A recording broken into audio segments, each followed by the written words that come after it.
হিসাবের পর শুরু হবে মিজান, যেখানে বান্দার সকল আমল ওজন করা হবে। আল্লাহ তাআলা সৃষ্টি করবেন এক বাস্তব পাল্লা, যা সত্য ও ন্যায়ের ওপর প্রতিষ্ঠিত হবে।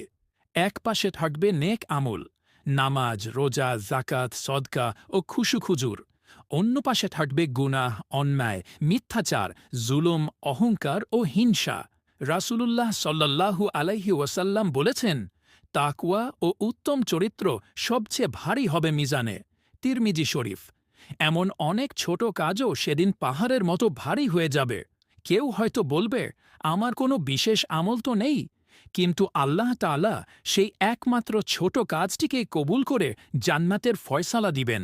আবার যারা তওবা না করে গুনাহে লিপ্ত ছিল, তাদের আমলনামা থাকবে হালকা, তাদের জন্য অপেক্ষা করবে জাহান্নামের কঠিন শাস্তি। তাই আজই শুরু করো নেক আমল, একটি ভালো কাজও যেন বাদ না যায়, কারণ সেদিন কোনো আমলই হালকা মনে করা যাবে না।